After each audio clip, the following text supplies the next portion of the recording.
సంగారెడ్డి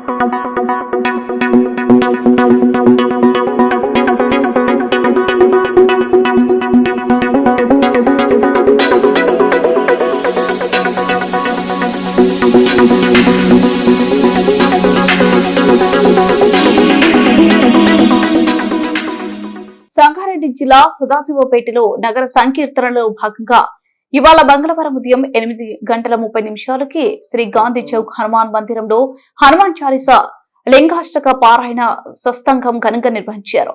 సత్సంగంలో భాగంగా విశ్వ హిందూ పరిషత్ కార్యక్రమాలు, అలాగే నూతనంగా ప్రారంభించిన విశ్వ సమన్వయ ఆలయం గురించి విశ్వ హిందూ పరిషత్ జిల్లా అధ్యక్షులు వివరించడం జరిగింది.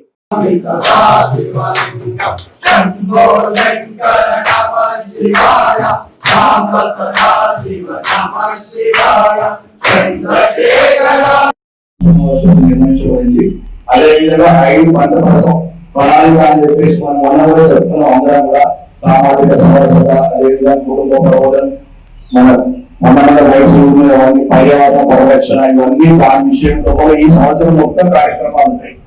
అందరూ కూడా వీళ్ళు అందరూ మీరు పాల్గొండి. అదేవిధంగా ఈ నగర సంఖ్య జరిగింది.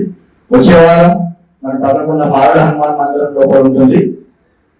ఉదయం 8:30 మంగళవారం రోజు. అదేవిధంగా ఇంకో సూచన ఏముందంటే, విశ్వ హిందూ పరిషత్ తరఫున ఈ సంవత్సరం నుండి ఇంకో కొత్త ఆయాం ప్రారంభించబడింది. విశ్వ హిందూ పరిషత్ స్థాపించబడింది హిందూ పరిరక్షణ కోసం అని చెప్పేసి 5 మానవ బిందువులు పనిచేస్తుంది విశ్వ హిందూ పరిషత్. ఒకటి భరతమాత, ఒకటి శ్రీమూర్తులు, ఒకటి గోమాత, మత మందిరాల పరిరక్షణ, అదే విధంగా మన మత గ్రంథాలు, ఈ 5 మానవ బిందువులుగా పనిచేస్తుంది విశ్వ హిందూ పరిషత్. ఈ సంవత్సరం నుండి విశ్వ సమన్వయ అని చెప్పేసి కొత్త ఆయాం ప్రారంభించింది. ఏది విశ్వ సమన్వయం అంటే, మన వాళ్ళు ప్రపంచంలో కూడా ఏ దేశంలో ఉన్నా వాళ్ళ యొక్క డీటెయిల్స్ విశ్వ హిందూ పరిషత్ ఇక్కడ లోకల్ లేకపోతే హైదరాబాద్ ఇస్తే, విశ్వ హిందూ పరిషత్ వాళ్ళు ఎప్పుడు ఏ కంట్రీ పోయినా వాళ్ళకన్నా సమాచారం ఇచ్చి ఆ సమావేశం పిలుస్తారు.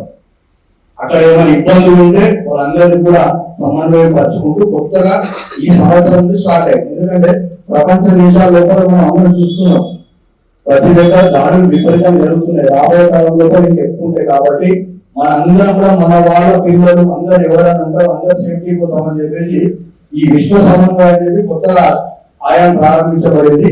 దీనిలో కూడా మన పిల్లలు ఎవరున్నా సరే బయట ఏ దేశం ఉన్నా దీనిలో పాల్గొనండి. అదేవిధంగా ఈ నగర సంకీర్తనలు కూడా ప్రతి ఒక్కరు పాల్గొనాలి. దయచేసి అయ్యప్ప స్వామి కూడా అందరూ కూడా ప్రార్థన. మీరు కూడా ఉదయం మీరు వస్తుంది ఏంటంటే ఇంకా వేరే వాళ్ళు కూడా ప్రేరణ అందరితో కూడా అందరం కలిసి మనతోనే కార్యక్రమాలు మన ధర్మాన్ని మనమే కాపాడుకోవాలి. ఎవరు వచ్చి కాపాడటం లేదు. కాబట్టి మన అందరం కూడా ఎట్లయితే పూజ చేస్తామో ధర్మం దేశం కోసం కూడా సమయం జరుగుతాం. ఈసారి రాబోయే కాలంలో చాలా మనకి కొన్ని పరీక్ష కాలాలు ఉన్నాయి. కాబట్టి అందరూ కూడా దయచేసి అందరూ ఈ సూచన గమనించాలి. ఒకసారి అందరూ కూడా జైలు సాధిద్దాం. సచిదానంద భగవానికి జై అంటూ తర్వాత సచిదానంద భగవానికి జై.